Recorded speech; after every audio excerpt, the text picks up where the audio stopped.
The stars outside the viewport were cold and distant, scattered across the blackness like a graveyard of suns. Captain Merrick Ryland stood with his arms folded, eyes fixed on the forward display of the Vindicator, flagship of Earth's last fleet. The war had dragged on for 5 bloody years, 5 years of losing ground, of human colonies razed, of surrender demanded at the tip of the Empire's blade. Now the Empire wanted humanity on its knees. Marek's lip curled at the memory of their envoy, a pale-skinned, long-faced noble from the Drathari High Court. The message had been simple: submit. Kneel before the Empire. Your worlds will be spared. Your people will serve, resist, and be extinguished. The Council on Earth had debated. The politicians had wrung their hands, called for compromise. But those who had seen the Empire's brand of mercy, entire populations culled, children taken as tribute, entire cultures erased, knew better. And for Marek, whose brother had been among the first massacred on New Leuten 4, there was nothing left to discuss. The door behind him hissed open. Commander Juno Varen stepped in, helmet under her arm, the gray of her combat suit still smeared with soot from the last engagement. "They hit Hyades Prime," she said flatly. "Orbital bombardment, civilians, no military targets." Her jaw tightened. "No survivors." Marek didn't move. His voice was ice. "And the Council?" "They're still debating terms." Bitterness twisted her tone. Of course they were. Marek had given up on the politicians long ago. "Ready the fleet," he said quietly. "All ships, full burn. We're taking this to them." Juno looked at him, eyes narrowing. "You mean—" "Yes," he said. "We're not defending anymore." His gaze remained fixed on the stars. "We're going to turn their worlds to ash." An hour later, the fleet moved. 82 ships, scarred and battle-worn, launched from high orbit over Europa Station. Carriers, dreadnoughts, fast attack cruisers, all that remained of humanity's spacefaring strength. No reinforcements were coming, no reserves left. This was it, the target, Drathar Prime, the heart of the Empire. It wasn't just vengeance, it was necessity. The war was lost if they didn't shatter the Empire's will now. There would be no future for humanity in chains. The crew of the Vindicator moved with grim purpose. No one asked about surrender. No one questioned orders. Everyone aboard had lost someone. A brother, a wife, a child. They were beyond hope now. What remained was resolve. As the fleet slipped into fold space, the stars stretched and vanished. Silence fell on the bridge. Marek stood alone at the command dais, a single line from the Empire's envoy replaying in his mind. "You humans are vermin. You will kneel, or you will burn." The irony was bitter. They emerged on the edge of the Drathar system 9 days later. The Imperial fleet was waiting. 200 warships, gleaming and unbroken, stretched across the void like a blade. A lesser man might have faltered at the sight. But Marek felt nothing except cold certainty. "Transmit fleet-wide," he ordered. Juno opened the channel. All ships, all crews listening. Marek's voice rang clear. "There will be no surrender, no quarter. We fight to the last, not for peace, but for memory, for the fallen, for our children to know we did not kneel." A grim chorus of acknowledgments followed. The first salvo came from the Empire. Plasma lances cut through the darkness, burning into the forward human lines. 3 ships disintegrated in moments. The Resolute, Blackthorn, Hale's Promise. The names echoed across the fleet comms, each loss searing deeper into the crew's resolve. And then humanity struck back. Nuclear-tipped torpedoes and kinetic slugs ripped into the Imperial formation. Drones swarmed, suicide vectors programmed to punch through shields and vent decks to space. Human ships burned and died. But so did Imperial warbirds, crumpling under the brutal efficiency of Earth's desperation-forged tactics. Marek's knuckles whitened on the command rail. The battle was chaos, fire and ruin, life snuffed out by the thousands each second. But it wasn't enough. Not yet. "Helm," Marek barked. "Punch us through their center. Get us in orbit. Target the planet." Juno turned. "You mean to fire on the surface?" He met her gaze. "They burned our worlds. They taught us this war. Now they'll see how humanity learns." The Vindicator and the surviving fleet drove through the thinning Imperial line. Ships wreathed in flame, hulls cracked and bleeding air. Still they pressed on. And then, there it was. Drathar Prime. A gleaming jewel of a world, lush continents, endless spires of alien civilization teeming with the blood of those who called humanity vermin. The order was simple. "All batteries," Marek said, voice flat. "Fire." The words had barely left Marek's lips before the gunnery crews responded. "All batteries. Fire." The Vindicator's massive spinal railguns charged with a low, ominous hum that resonated through the entire ship. Across the fleet, surviving dreadnoughts and cruisers locked their targeting arrays onto the planet below. Drathar Prime. The heart of the Empire. A world that had stood for 10,000 years, untouched, untouchable. It was here that the nobles had laughed as human colonies burned. Here they had watched the genocide of New Leuten IV. Here they had drunk toasts to the subjugation of Earth itself. Now it would burn. "First volley away," the gunnery officer reported, voice taut. On the forward display, streaks of brilliant white light plunged through the planet's upper atmosphere. Nuclear warheads, planet cracker kinetics, fuel-air superbombs designed for mass civilian eradication. Humanity had prepared for this day. Marek's gaze didn't waver. He felt no triumph, only a cold, hollow resolve. On one side of the bridge, Juno stood still, her jaw tight.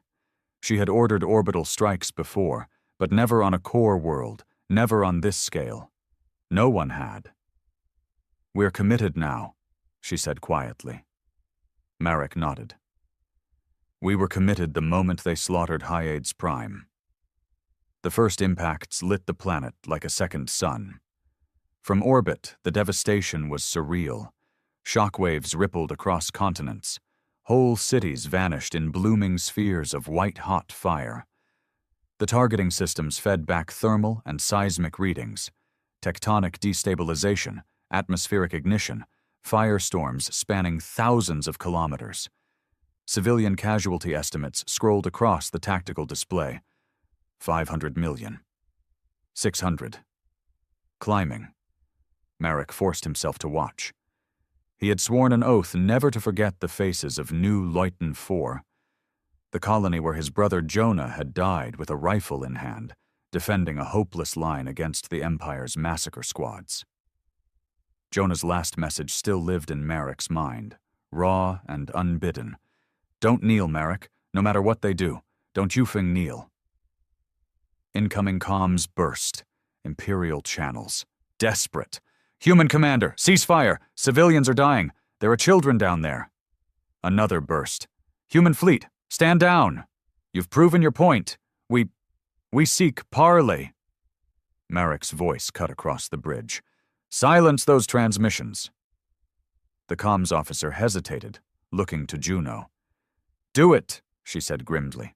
"We came here to end this." Outside, the battle still raged. Human ships died by the dozen as the Imperial fleet rallied. But they fought with diminished fury now. The spectacle of their world dying beneath them had cracked the enemy's resolve. "Multiple Imperial ships retreating," Juno reported. "They're pulling back to outer orbit." Marek's eyes narrowed. "Cowards! They'd have shown us no mercy." Another volley of planet busters fell, each one carving new scars into Drathar Prime. The planet's comm grid was breaking down, A rising storm of electromagnetic interference garbled the airwaves. And yet, under the numb weight of grim duty, Marek felt something stir in the pit of his stomach. A question. How far is too far? But it was too late to stop. "Sir," a sensor officer called, "we have visual. Orbital lifts. Civilian transports trying to break atmosphere." Marek crossed the deck in 2 strides. The display showed it clearly. Hundreds of refugee ships packed beyond capacity, clawing for orbit through the smoke and fire. Juno looked at him. "Orders?" The bridge was deathly silent. Marek's hands gripped the rail. His throat felt dry. Another memory flashed.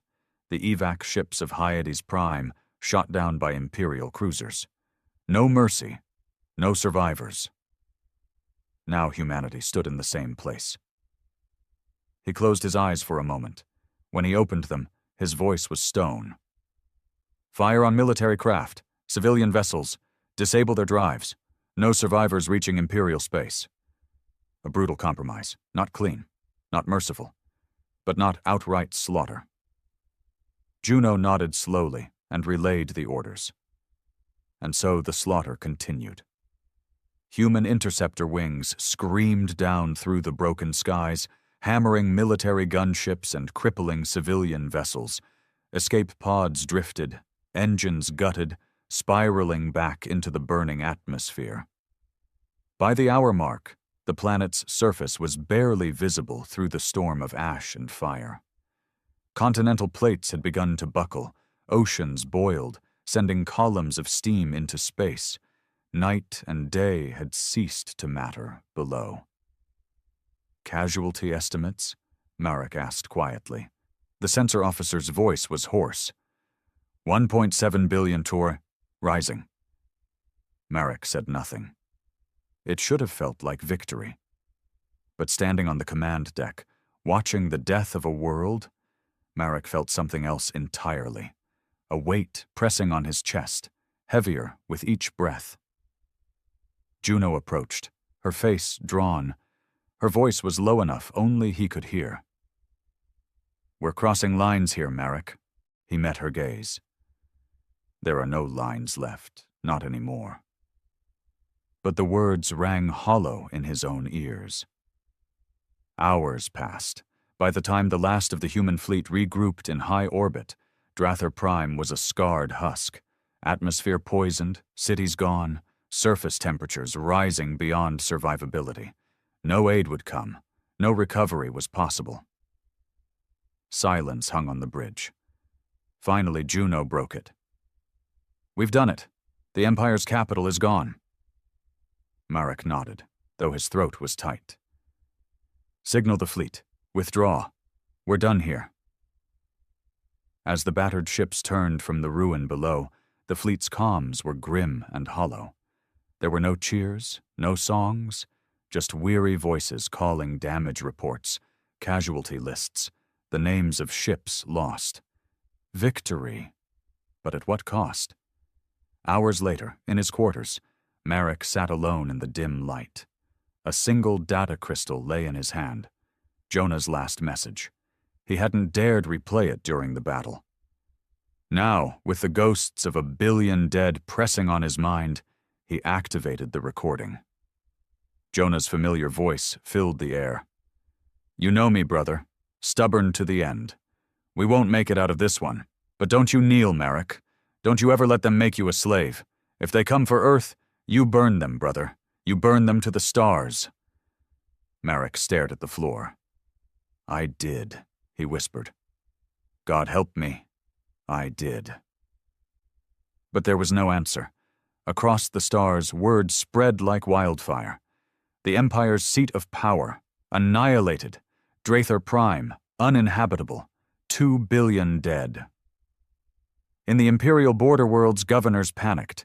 Some fled, some sued for peace, others howled for vengeance. But their fleets were in disarray, their pride broken. On Earth, the Council met in emergency session.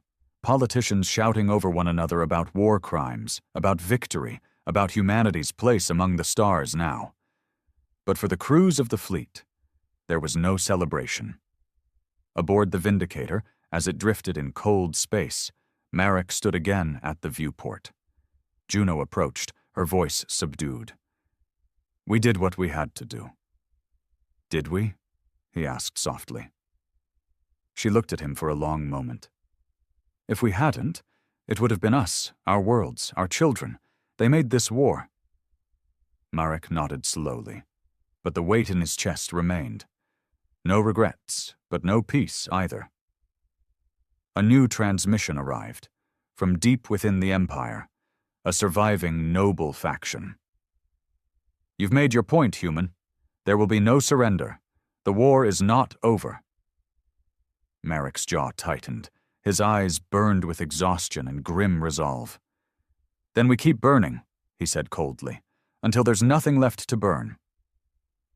The fleet drifted in the void for 3 long days, running silent. Repairs were underway, but the damage was deep. Of 82 ships that had jumped to Drather Prime, only 35 remained operational. Half of those had taken crippling hits. On board the Vindicator, the mood was grim, poisoned by exhaustion and by the silence that followed the slaughter. No victory speeches, no declarations of triumph, just the cold, empty weight of what had been done. Captain Marek Ryland barely slept. When he did, the dreams were worse than the waking hours. Firestorms across alien cities, children screaming, charred skies. The weight of 2 billion dead pressed into every breath.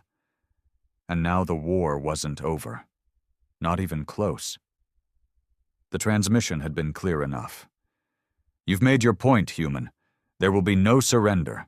The war is not over." A surviving noble house, somewhere deep in the Empire's fringe, had rallied what remained of the core fleets. Worse, they had begun calling on the outer vassal states, worlds that had long remained neutral, to join them in a holy war against humanity. In the Vindicator's war room, Marek leaned over a star map with Juno and the remaining fleet commanders.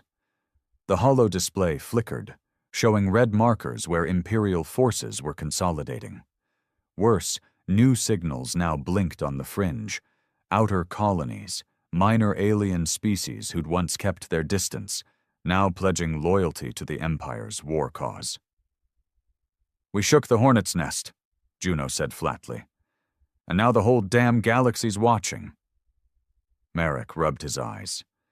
They were watching when they burned Hyades Prime. They were watching when they butchered New Leuten. Let them watch now. One of the other captains, Commander Halric, a grizzled veteran whose ship, the Ironclad, had barely survived the assault, spoke up. "We've bought a window, but it won't last. The outer worlds will rally faster than we can rebuild." "Which means we can't stop," Marek said quietly. "We finish this, or we're finished." But even among the surviving human commanders, cracks were starting to show. After the War Council broke up, Juno caught Marek alone in the observation deck. The stars stretched endlessly beyond the viewport, cold, distant, indifferent. "You can't drive them all to extinction, Marek," she said quietly. He didn't look at her. "Can't I?" She stepped closer. "We killed 2 billion people. That wasn't justice. That was revenge." He finally turned, eyes burning with fatigue and something darker beneath. "Justice?" he said softly. "There is no justice. Not anymore. Not after what they did to us. All that's left is survival." A long silence. Finally, Juno said, "You're bleeding the fleet dry. If we chase them into the fringe, we may not come back." Marek stared at the stars. "I'm not sure we deserve to." But it wasn't just the fleet fracturing. Back on Earth, news of the massacre spread faster than light. Footage leaked, orbital scans of Drather Prime's destruction, charred cities, broken atmospheres. The Council couldn't contain it. Across human colonies, the reactions were split. On the frontier worlds, those who'd lost everything, there were cheers. Calls for total war. Merchants renamed their ships Ashmaker, Avenger, No Mercy. But on the inner worlds, the core colonies, the mood was darker. Protests broke out on Europa Station. Half the council demanded inquiries into war crimes. Marek ignored them all. He hadn't fought this war for politicians. He fought for Jonah, for New Leuten, for every unburied dead left behind by the Empire's cruelty. But the Empire wasn't broken yet. 2 weeks after the Drather assault, the first counterstrikes hit. A human listening post on Epsilon Eridani, gone, slagged from orbit. Survivors, 0. Then a deep space convoy bound for Mars, ambushed by Imperial raiders. No distress signal, only wreckage, and worse, a new weapon. On the bridge of the Vindicator, the report came in. Juno handed Marek a datapad, face pale. Intercepted logs. The Imperials are using Reavers now. Marek frowned. I thought Reavers were just a myth. Juno's voice was grim. Not anymore. Reavers, cybernetic berserkers, genetically modified shock troops, used only when the Empire wanted to send a message. Tortured, enhanced, and unleashed without control, they didn't fight like soldiers. They butchered, ripped colonies apart from within. A grainy video played on the holoscreen. A mining colony on Proxima B screams. Blood. Metallic figures tearing civilians limb from limb. Marek's jaw tightened. How many colonies do we have exposed? Too many, Juno said. We never expected to fight this deep. We're stretched thin. There was no choice now. No room for mercy. Marek turned to his fleet commanders. We push forward. We hit their shipyards, their breeding worlds. Wherever they build those abominations, we burn it. Even Halric hesitated. We're barely patched up, Captain. If we go that deep, we may not come back. Marek's gaze was steel. Then we don't come back, but we make damn sure they don't either. Not everyone followed. 3 ships broke formation that night. Captains unwilling to follow Marek's path deeper into total war. They signaled back to Earth, asking for new orders. Marek didn't stop them. If they don't have the stomach for this, he told Juno, better they leave now. But the loss bit deep. Every ship mattered now. Every crew. The next target was chosen. A forge world on the Empire's outer rim, known as Velkaris. Velkaris wasn't just a military target. It was where the Empire bred its elite soldiers and constructed its new capital war machines. If humanity destroyed Velkaris, they could cripple the Empire's ability to retaliate. But there was a catch. Velkaris was shielded, ringed by asteroid defenses, and defended by a loyal vassal species, the Vorduan, brutal reptilian mercenaries who'd fought humanity before. As the fleet plotted its course, Juno cornered Marek one last time. You know what this is, she said. This isn't a war anymore. It's genocide. Marek looked at her, voice quiet but unyielding. They made it that way the moment they sent Reavers into our colonies. She shook her head. We've already crossed so many lines. His gaze didn't waver. There's no going back now, Juno. The only line left is survival. And so the battered fleet, running low on supplies, engines patched and scarred, set course for Velkaris. Every crewman knew the risk. They might not return, but no one flinched. Because after Drather Prime, after the Reavers, after the blood of 1 billion dead, none of them could kneel now. Not anymore. As the Vindicator entered fold space, Marek stood once more at the viewport, watching the stars stretch to infinity. He thought of Jonah's last message, thought of the billions lost on both sides, thought of the men and women now trusting him to lead them into hell. And for the first time since the war began, a single bitter question haunted his mind. What if we've already become the monsters we swore to fight? But there was no answer in the void. only the cold stars and the path ahead. The fleet emerged from fold space on the edge of the Velkaris system. No greetings, no warning shots. The void was dead and black, but every ship's sensors were screaming. Velkaris hung ahead, a blood-red world wrapped in storms and ringed with metal. Huge orbital stations bristled with railguns and plasma towers. Fields of asteroids encased in metallic armor drifted in a dense kill zone around the planet. And beyond those defenses, a swarm of ships, Vordun mercenary cruisers, faster and more vicious than any Imperial fleet Marek's crew had fought so far. The Empire had learned its lesson from Drather Prime. Now they would not defend with pride. They would defend with fury. Marek Ryland stood at the Vindicator's command rail, jaw tight, eyes locked on the tactical readouts. Every instinct screamed this was suicide. His fleet was half strength, crews exhausted, supplies low. And yet, this strike was necessary. Velkaris wasn't just a military target.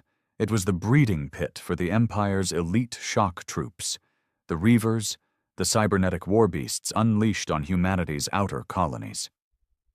The reports were clear. Velkaris produced thousands of them each cycle. If they didn't stop it here, Earth's own core worlds would be next.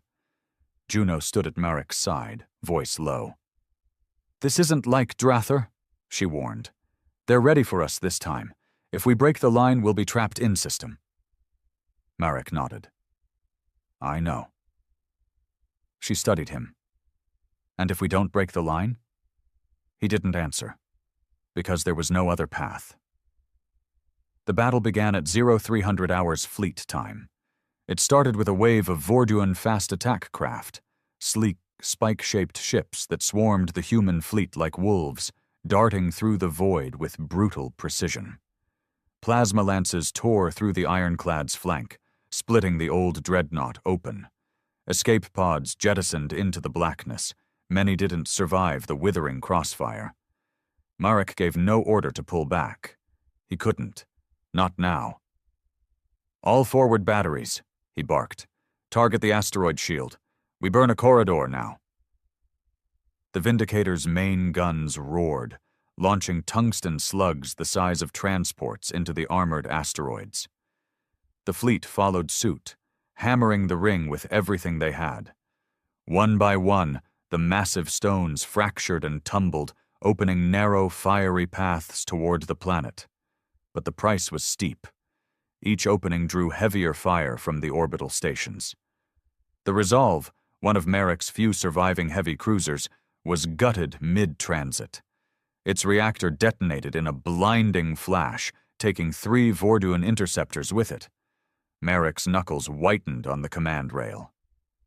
"We keep pushing," he growled. "All ships, follow the breach." By hour 3, the fleet had carved a bloody corridor toward Velkaris. Only 18 human ships remained functional. The Vorduan defenders showed no mercy. Boarding pods slammed into the hulls, disgorging hulking reptilian shock troops armed with plasma axes and grav sabers. On the Vindicator's lower decks, brutal close-quarters combat erupted. Marek himself led one of the defense squads, rifle in hand, pulse rounds cutting down the oncoming monsters in a haze of smoke and blood. One Vordun berserker breached the command deck's outer corridor, smashing a Marine's skull in with one swing before Marek dropped it with a full magazine of armor-piercing rounds. Blood steamed on the metal floor. Juno arrived moments later, visor cracked, left arm burned. "This is madness," she panted. "We'll lose everything here." Marek wiped blood from his visor, breath ragged. "Then we take them with us," he said coldly. Finally, after 6 brutal hours, the fleet broke into low orbit. Velkaris loomed below, an industrial hell world of forge cities, biofactories, and spires pumping thick toxins into a blood-red sky. Sensors confirmed. Multiple Reaver production sites below. Marek issued the order. "Prepare for planetary bombardment." But this time, something stopped him. On the targeting holo, civilian structures showed up in dense clusters around the forge spires. Intel scans reported conscripted workers, tens of millions, many of them enslaved vassals from subjugated species. Non-combatants, collateral. Juno saw it, too. She stepped closer, voice rough. "This isn't Drathor, Merrick. We can hit the forges without leveling the cities." Merrick's jaw clenched. He remembered Jonah's words again. "Don't kneel, burn them, but after Drathor..." The screams still haunted him, and yet the tactical clock was ticking. Imperial reinforcements were already folding in from the next sector. If they hesitated now, they'd be trapped, surrounded, slaughtered. No room for hesitation, no room for mercy. Marek's voice was iron. "Primary batteries, target forges first. Secondary batteries, suppress surrounding defenses only. No wide area strikes." It was a compromise. A thin thread of humanity clung to in the void. The Vindicator's guns opened fire, joined by the battered remnants of the fleet. Railgun rounds and high-yield penetrators hammered the towering forges, collapsing entire spires into molten ruin. Shockwaves rippled across the scarred landscape. Reaver-birthing pits boiled under precision strikes. But the Vorduan defenders were fanatical. Even as the forges burned, new waves of enemy warships folded into orbit. The human fleet was outnumbered 5-1. Hull breaches rippled through Marek's surviving cruisers. The Storm Rider vented atmosphere and fell from orbit in a spiraling death plunge. On the Vindicator, secondary shields failed. "Core integrity at 40%, engineering reported. We won't last another wave." Marek's voice cut through the chaos. "Signal all remaining ships. Begin withdrawal. Now." Juno turned. "You're calling it?" "We crippled their production," Marek said flatly. "But if we stay, we die for nothing."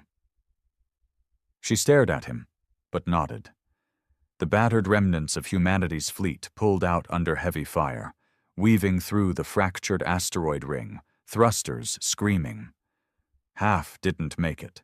The Vindicator was the last to leave orbit. As Velkaris shrank behind them, burning, crippled but not destroyed, Merrick stood once more at the viewport. Another world scarred, another mission that felt more like damnation than victory. And the whispers were growing louder. In the days that followed, as the fleet limped through deep space, morale fractured further. Rumors spread, crew questioning Merrick's sanity, his refusal to annihilate Velkaris completely, others calling him weak, saying he'd gone soft after Drathor. In the mess halls, arguments turned to fists. Men who had once stood side by side now fought over whether this war should end in fire, or if there was still a line left to hold. Juno confronted him again, late in the observation deck. "You can't carry this alone," she said. "You're cracking." Merrick said nothing, staring into the cold stars. Finally, he spoke. "I thought after Drathor nothing could touch me again," he said hoarsely. "But when I saw those slave cities, I hesitated." Juno placed a hand on his shoulder. "Hesitation isn't weakness," she said. "It's what keeps us human." But Merrick wasn't sure anymore. Because out there, beyond the next fold space jump, the Empire was rallying. And Earth was still exposed. No room for peace, no room for doubt. The war would go on. And somewhere deep in Merrick's gut, beneath the exhaustion and the guilt, another whisper stirred. What if there's no line left to hold anymore? The fleet drifted in deep space, scars fresh from Velkaris. Of 82 ships that had once answered Merrick's call, only 12 now remained combat-capable. The rest were crippled, drifting hulks, or dust. Repairs dragged on, but the engineers were stretched thin. Supplies were critical. Medbays overflowed with wounded, and word was spreading fast.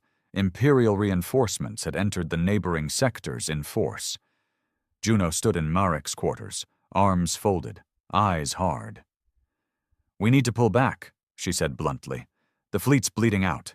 We need resupply. Regroup. Merrick didn't answer at first. His gaze was fixed on the holo display.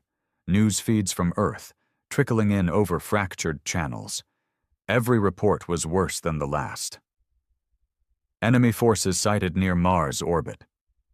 Imperial strike fleet detected near Jovian moons. Unknown weapon signatures inbound. Possible super-heavy platforms. And then, the worst of it, direct hit on Earth orbit. London Arcology Cluster, destroyed. Merrick's hands clenched into fists. London, he whispered. Juno's voice softened. We need to go back.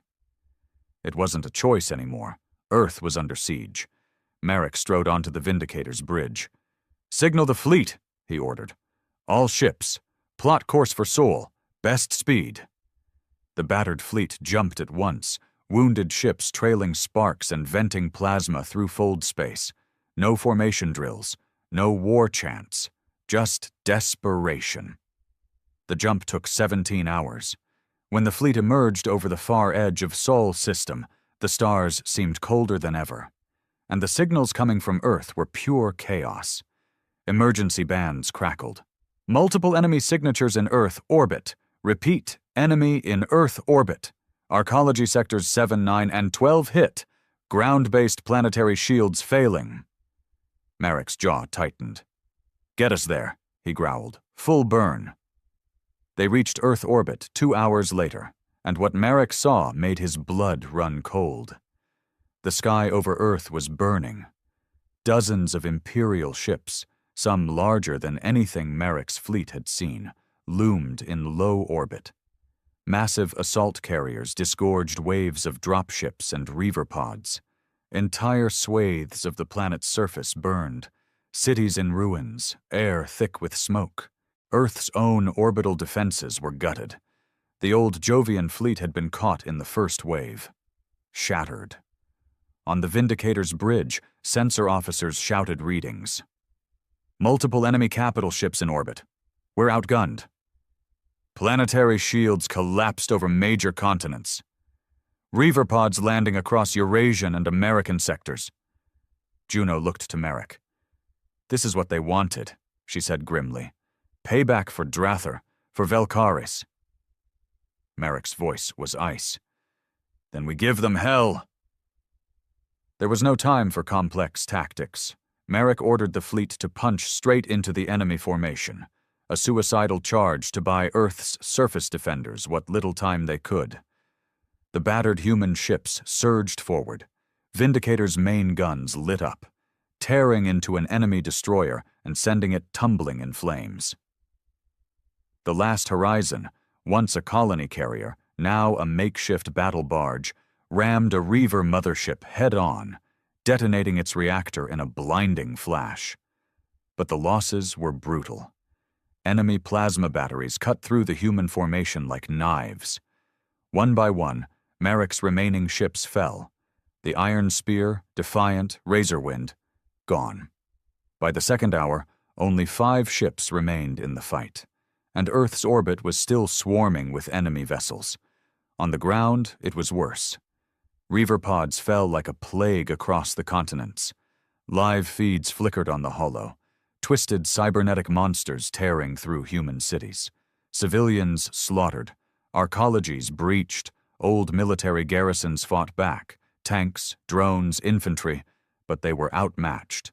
The Reavers were designed for one thing: fear, and they were winning. Merrick watched the feeds in silence. This was the war he'd wanted to finish, and now it had come home. Burning Earth itself. Suddenly a new signal cut through the comm bands, a voice Merrick hadn't heard in months. Captain Ryland, this is Admiral Steele, Planetary Defense Command. We're holding as long as we can, but we can't stop them. We need a final strike, now. We need you to hit their orbital platforms.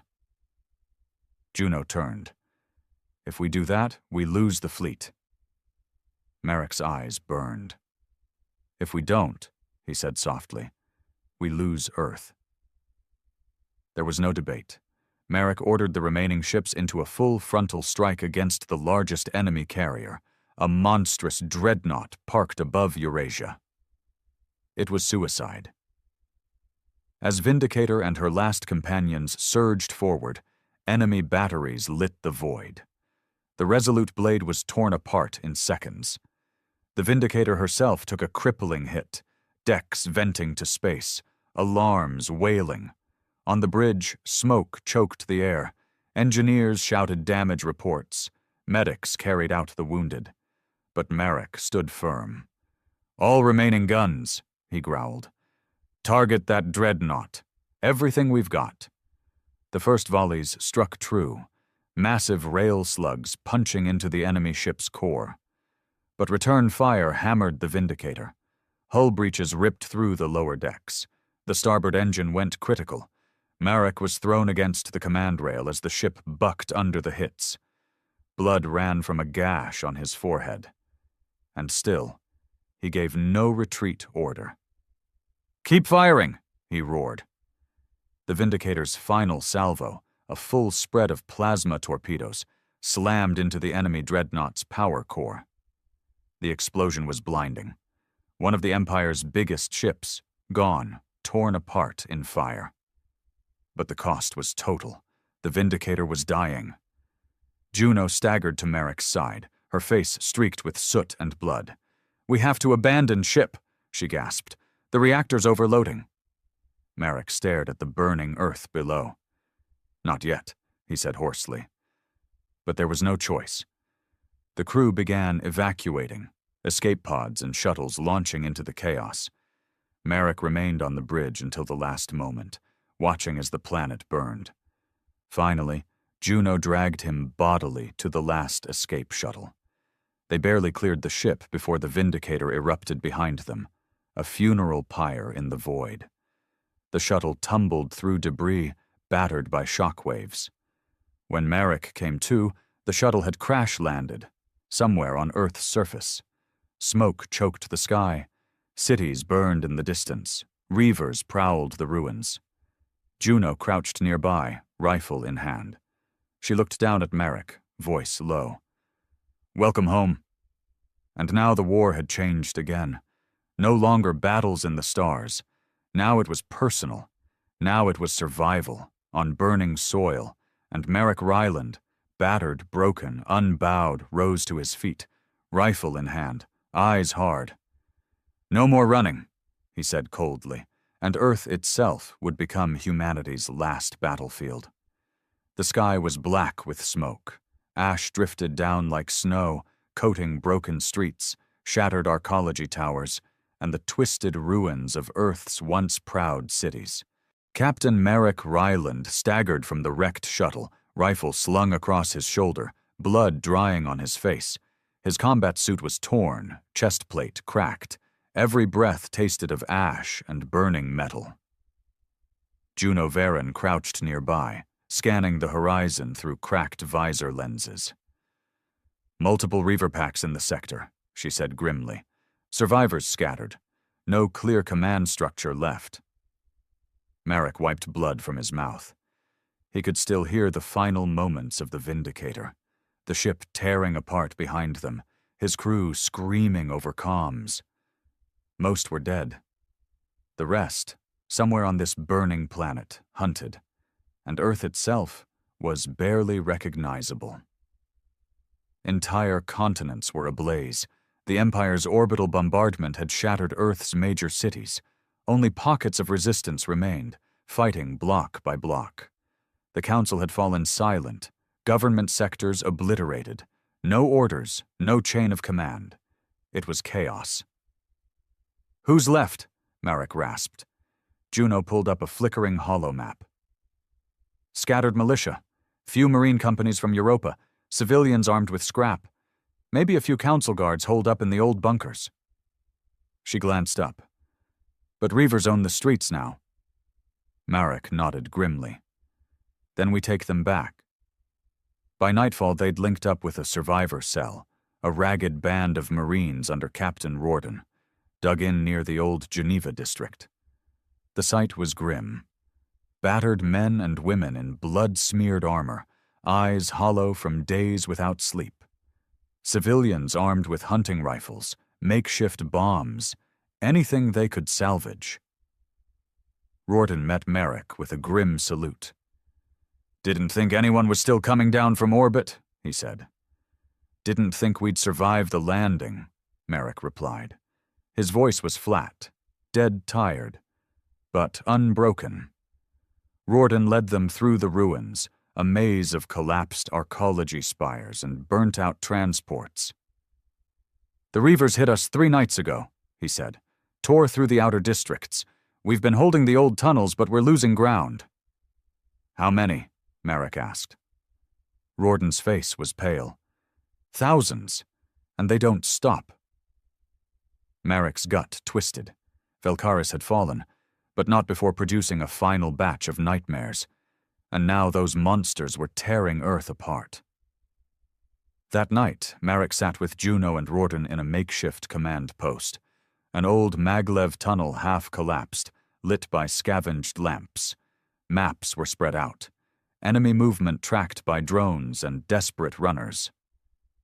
"Central Arcology Sector," Riordan said, pointing. "Empire's taken it, using it as a staging ground. Reaver pods drop there first, then fan out." He looked to Merrick. "We can't hold the city if they keep that sector." Merrick's eyes burned. "Then we take it back." Juno frowned.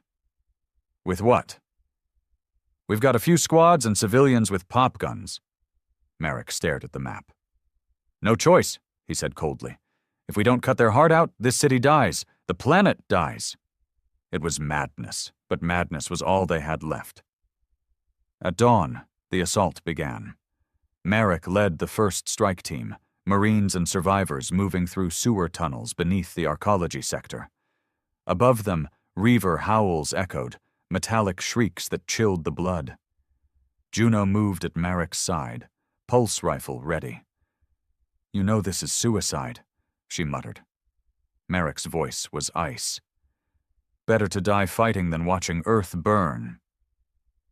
They breached the surface near a shattered mag rail station. Smoke choked the air.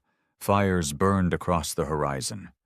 Above, Empire dropships hovered, raining more Reavers onto the ruins. Merrick's team moved fast, through rubble-choked streets, across scorched plazas. Every block was a war zone. Reaver packs roamed like hunting beasts, twisted things of flesh and metal, moving on spiked limbs, eyes glowing red. The first clash came hard. Reavers burst from the ruins, 6 nightmare forms charging at Merrick's squad. Merrick opened fire, pulse rounds hammering into metal flesh. The Marines fought with savage desperation, grenades blasting limbs from bodies. But it was brutal. Private Keller was the first to fall, dragged screaming into the dark by 2 Reavers. Sergeant Diaz went next, torn in half before Merrick gunned the creatures down. And still they pushed on. Every meter gained was bought in blood. Finally, they reached the arcology core, a vast plaza littered with wreckage. Reaver birthing pods lay scattered, metal cysts oozing black fluids, spawning fresh horrors. Merrick didn't hesitate. "Demo charges, now," he barked. Juno and 2 Marines sprinted forward, planting explosives across the spawning pits. The timer ticked down. As the team fell back, the plaza erupted in a storm of fire, a chain of detonations ripping through the enemy heart. For a moment, just a moment, the Reaver tide faltered. And Merrick pressed the attack. By nightfall, the arcology sector was in flames. But the Empire's grip was broken. Marek's surviving forces, barely 20 strong, held the shattered ruins. Riordan's voice crackled over comms. "You did it," he said. "Sector's clear. We've got a chance now." But Merrick barely heard him. He stood amid the wreckage, rifle in hand, staring at the bodies. Half his squad gone. Earth's surface in ruins, and more Reaver pods falling even now. Later, back in the tunnels, Juno found him alone, sitting against a shattered bulkhead, staring at the floor. "You can't keep this up," she said quietly. Marek looked up, eyes hollow. "We're out of time," he said hoarsely. "Every hour more of those things drop. We kill 100, they send 1,000 more." Juno crouched beside him. "So what now?" Marek's voice was raw. "We hit the source." He unrolled a blood-stained datapad, intel from intercepted comms.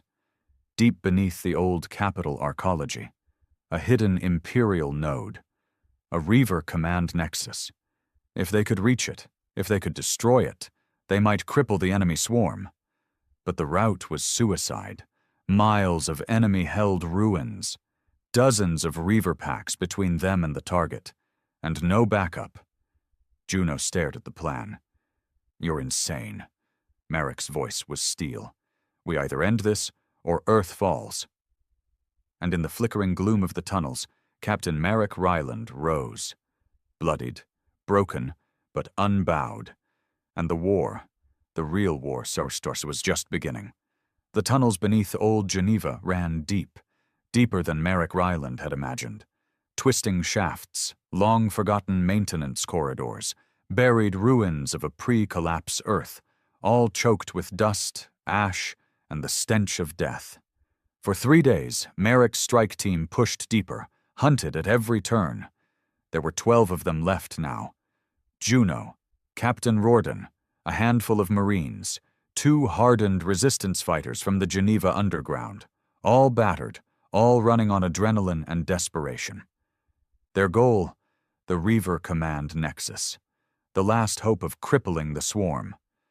But the deeper they went, the more wrong it felt. Juno moved beside Marek through the dark, her voice low.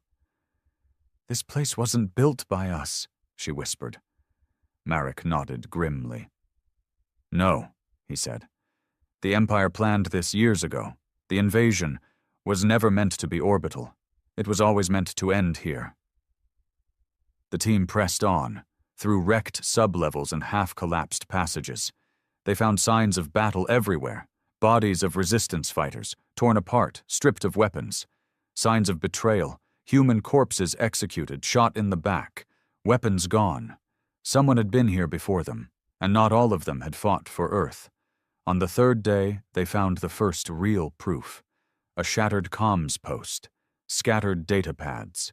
Juno hacked the data feeds, what little was left. The recording was raw, grainy, voices arguing in the dark.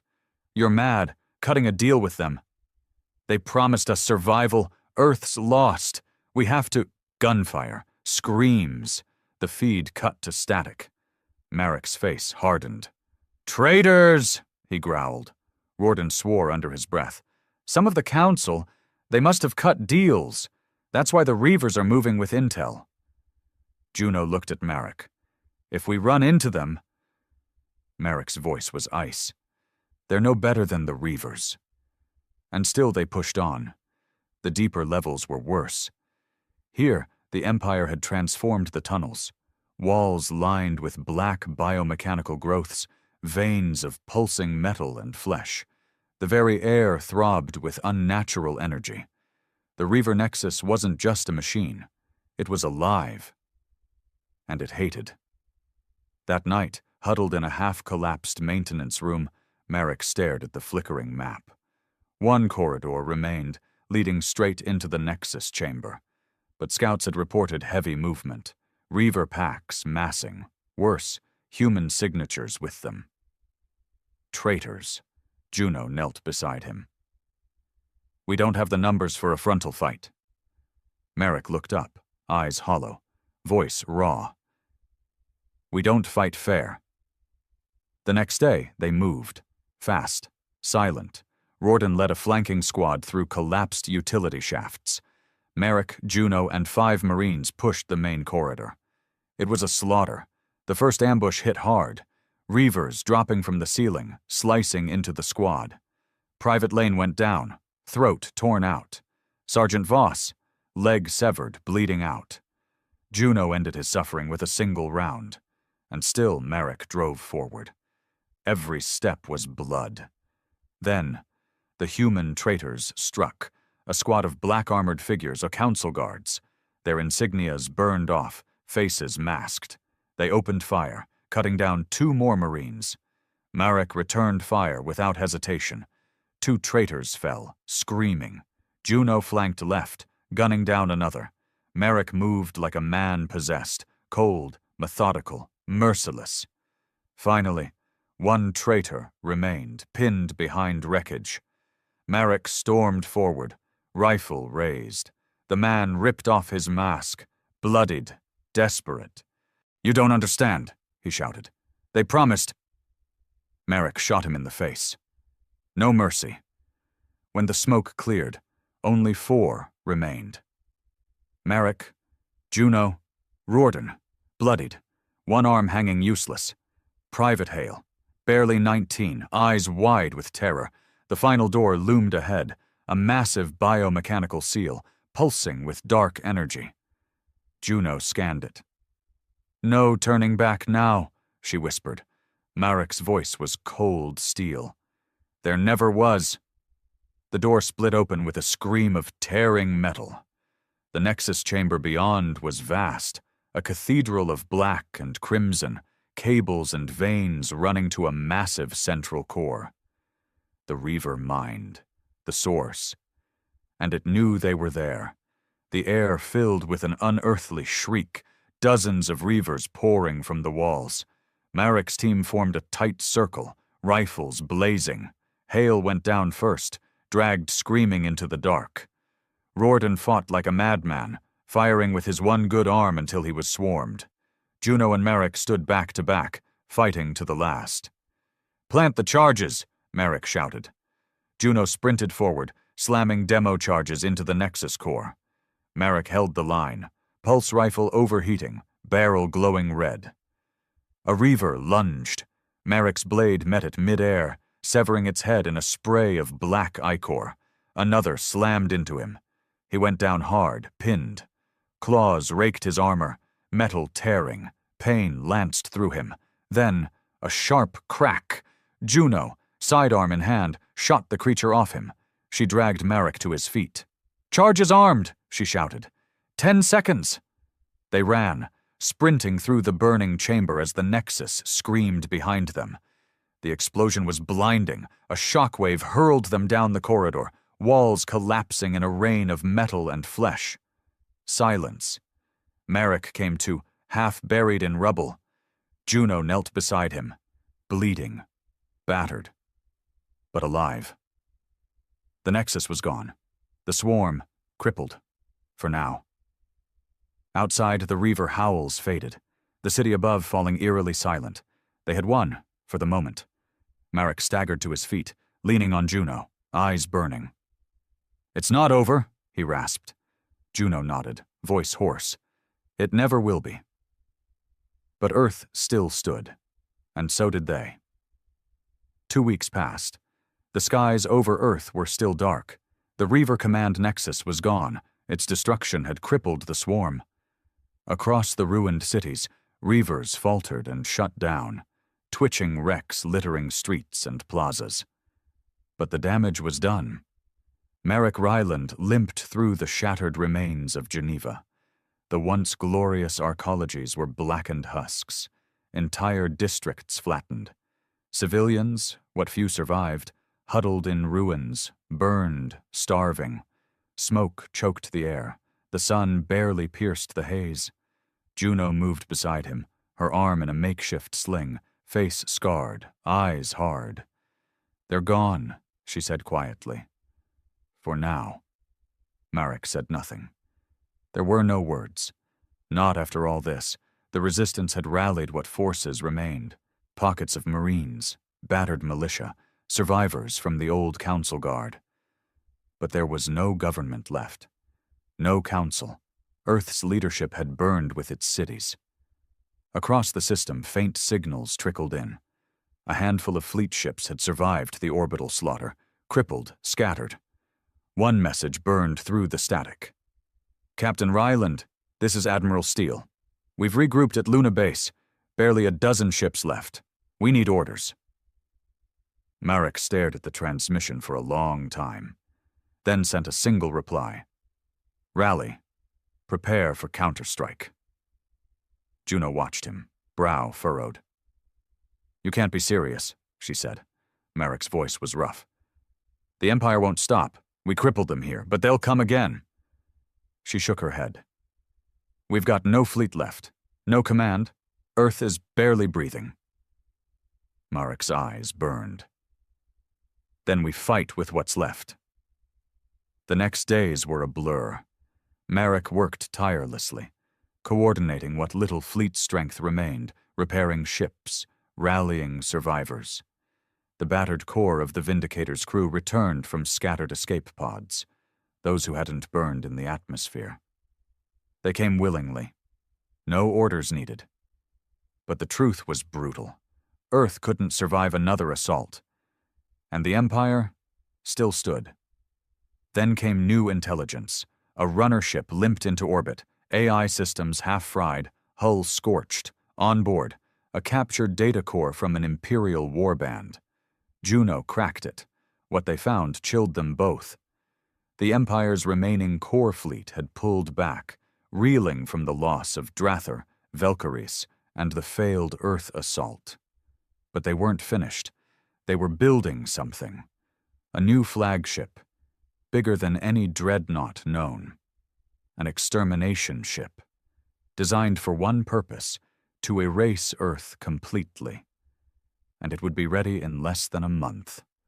Merrick paced the bunker chamber, fists clenched. If that ship launches, he growled, we won't stop it, not with what we've got. Juno met his gaze. Then we hit it before it moves. The plan was madness, a last strike against the Empire's construction yards deep in the Karthus system.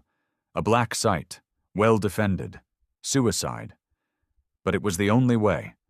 The message went out, fleet-wide. Final operation, volunteers only, departure in 5 days. He expected maybe a handful of responses. Instead, nearly every surviving ship answered. The war wasn't over, and no one was kneeling now. The night before departure, Merrick stood alone on the bunker balcony. The city lay in ruins below. Fires still burned. The stars were dim. Juno found him there, silent, weary. You don't have to carry it all, she said softly. Merrick's voice was rough. I do. She stepped closer. You've given everything. He looked at her, eyes hollow. Not enough. Then, after a long silence, if we don't stop that ship, none of this will matter. She nodded. But if we die out there, Earth will need leaders, survivors. He said nothing. The next day, the fleet gathered. 11 ships, scarred, repaired with scrap. Crews weary but unbowed, the last of humanity's warriors. Merrick addressed them from the command deck of the Resolute Dawn, the new flagship, hastily assembled from what remained. His voice echoed fleet-wide. We started this war with nothing but blood and fire. We've burned worlds, we've lost our own. But we are not beaten. And we will not kneel. A grim cheer answered him. And then, the jump to Karthus. The battle was brutal. Empire defenses were fierce, layered with mines, plasma towers, interceptor wings. But the fleet drove in, wave after wave. Merrick led from the front. Every decision ruthless, every order precise. The extermination ship lay in dry dock, half complete, monstrous. The Resolute Dawn plunged through the defense grid, guns blazing. Merrick's final order, all ships, target the core, burn it. And they did. Torpedoes streaked through vacuum. Rail slugs shattered armored plating. The enemy flagship erupted, consumed in a chain reaction that tore through the yard. But the price was total. One by one, humanity's last ships fell. Juno's voice cut through the firestorm. Cores breached, target down, but we won't make it out. Merrick's voice was calm. We've done what we came for. As the Resolute Dawn burned around him, Merrick stood at the viewport. The Empire's superweapon was gone. Earth had one more chance. And in that final moment, surrounded by flame and wreckage, he smiled, not in triumph, not in peace, but in defiance, because they had not knelt, and never would. Epilogue, months later. Earth, still scarred, still rebuilding. Juno walked through the shattered halls of the old Geneva Command. A battered hollow statue stood at the entrance. Marek Ryland, rifle in hand, eyes burning with the fire of a man who would not break. Beneath the plaque, he did not kneel. Neither shall we. And the war, for now, was over. But the fight for humanity had just begun.